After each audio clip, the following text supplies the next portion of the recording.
Mga yob, namitas ako ng bulaklak ng bawang.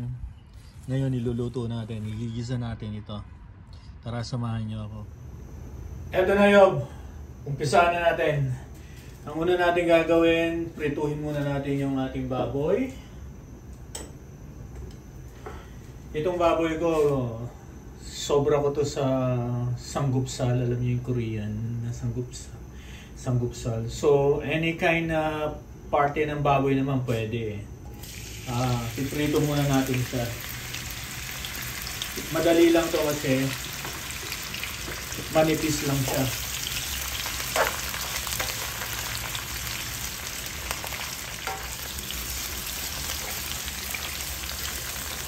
Madali lang siya maprito.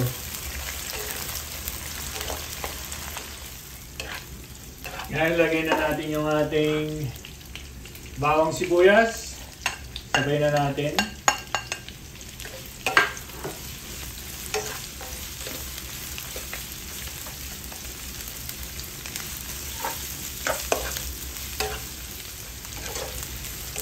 Pwede na to. Ilalagay na natin yung ating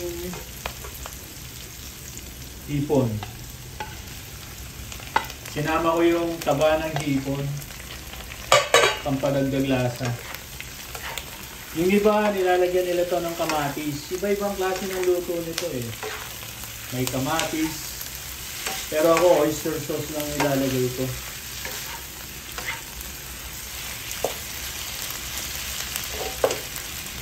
Lagyan na natin yung ating oyster sauce.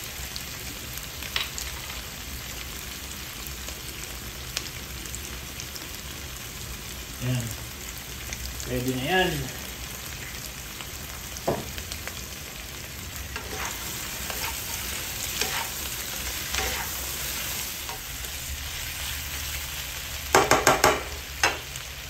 Lagyan na natin ng paminta.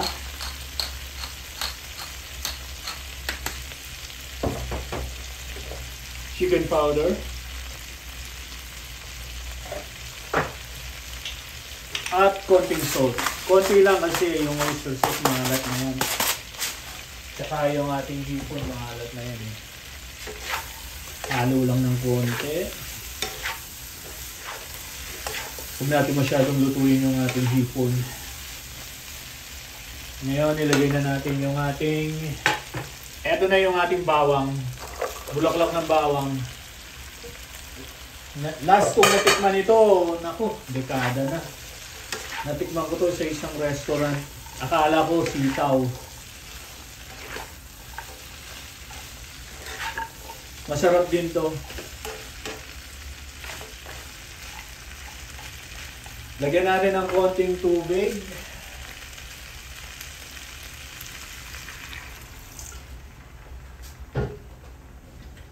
Tsaka natin tatakpan.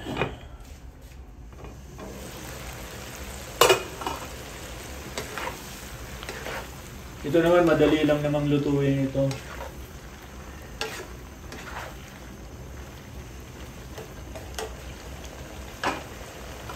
One minute na lang. Takpan pa natin. Okay. Konting halo.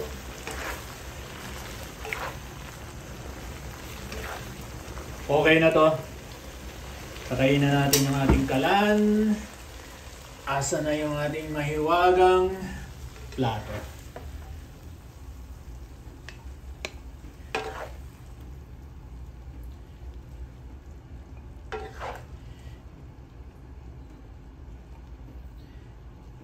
Ayan o.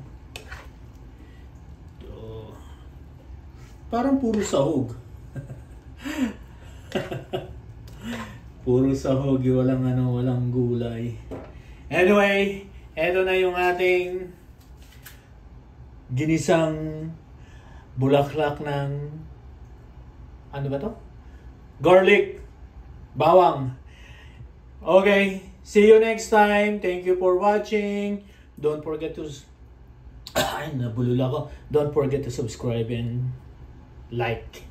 Thank you. Share the video. Bye.